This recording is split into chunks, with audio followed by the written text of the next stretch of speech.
16 जनवरी 2020 अलीगढ़ मुस्लिम university के अंदर छात्रों का CAA NRC के खिलाफ शांतिपूर्ण विरोध प्रदर्शन चल रहा था और उसी प्रदर्शन में JNU से एक MPhil के छात्र को बतौर स्पीकर बुलाया जाता है, जिसमें वो भाषण देते हैं और उसी भाषण में से सिर्फ 30 सेकंड का एक वीडियो वायरल होता है और वो बन जाता है छात्र से देशद्रोही।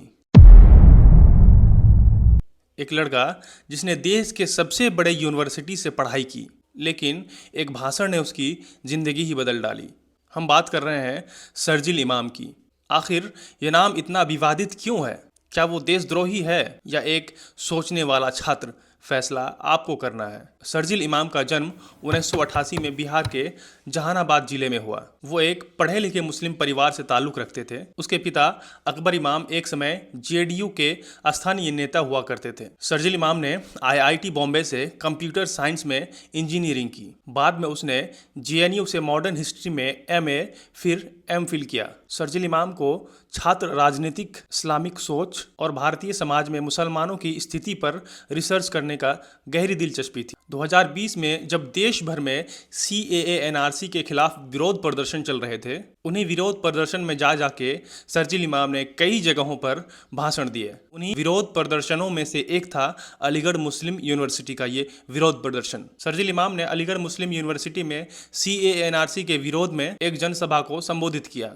वो पहले ही शाहीन बाग का हिस्सा बन चुका था और देश भर के छात्र आंदोलनों में उसका नाम जुड़ने लगा था। फिर आता है वो दिन, 16 जनवरी का दिन। 16 जनवरी में अलीगढ़ मुस्लिम यूनिवर्सिटी में दिए गए भाषणों में से सिर्फ 30 सेकंड का एक क्लिप वायरल होता है, जिस वीडियो में उसने कहा था, अगर हमें आंदोलन को असरदार बनाना है तो असम को भारत से काटना होगा, कुछ हफ्तों के लिए रेल को रोकना होगा और रास्ते बंद करने पड़ेंगे। असम को काटना हमारी जिम्मेदारी है। असम और इंडिया कट के अलग हो जाए, तभी ये हमारी बात सुनेंगे। असम में जो मुसलमानों का हाल है आपको पता है, CAA नाफिज हो चुका है, वहाँ डिटेंशन कैंप में लोग डाले जा रहे हैं, है ना। और वहाँ तो खैर कत्लेआम चल रहे हैं, 6-8 महीने पता चलेगा सारे बंगालियों को मार दिया गया, हिंदू हो या मुसलमान, ठीक है। तो अगर हमें असम की मदद करनी है तो हमें असम का रास्ता बंद करना होगा फौज के लिए, समझ रहे हैं, फौज के लिए। और जितने भी जो भी यहाँ से सप्लाई जा रहा है बंद करो, और वो बंद कर सकते हैं क्योंकि चिकन नेक्स्ट मुसलमानों का है। वो जो इलाका है मुस्लिम अक्सरियत है। कन्हैया जैसे नेता क्या करेंगे, जाके इनकलाब के नारे लगवाएंगे, इनकलाब के नारे लगवाएंगे, फोटो खिंचवाएंगे और चले आएंगे। तालियां होंगी हमारे अवाम की, चेहरा होगा इनका, और उससे एक भी प्रोडक्टिव चीज़ नहीं निकली आज तक, एक भी प्रोडक्टिव चीज़ नहीं निकली आज तक। इस बयान को लेकर देश भर में बवाल मच गया। मीडिया चैनलों ने इसे देश को तोड़ने की साजिश दिखाया। कुछ लोगों ने तो शर्जील इमाम को अर्बन, नक्सल, कट्टरपंथी और जिहादी तक कह डाला। शर्जील इमाम ने कहा, ये बातें हमने सिर्फ सांकेतिक आंदोलन के तौर पर कहा है, जैसे रेल को रोकना, हाईवे ब्लॉक करना, ताकि सरकार पर दबाव बने। इस भाषण को लेकर कई छात्रों ने उसे समर्थन भी किया, लेकिन वहां से ये वीडियो रिकॉर्ड हो गया और सोशल मीडिया पर क्लिप शेयर होने लगे। 25 जनवरी 2020 को वीडियो वायरल हुआ और देश भर में विवाद शुरू हो गया। कई राज्यों में उसके खिलाफ FIR दर्ज किए गए। राज्य और केंद्र सरकार के कई मंत्रियों ने बयान भी दिया और फिर दिल्ली पुलिस ने तुरंत ही एक्शन ले लिया। आखिरकार 28 जनवरी 2020 में शर्जील इमाम को दिल्ली पुलिस की क्राइम ब्रांच ने स्थानीय पुलिस की मदद से जहानाबाद के काको गांव से आखिरकार उसे गिरफ्तार कर लिया गया। उस पर कई गंभीर धाराएं हैं। IPC 124A देशद्रोह, IPC 153A धर्म के आधार पर नफरत फैलाने का आरोप, IPC 505 अफवाह फैलाकर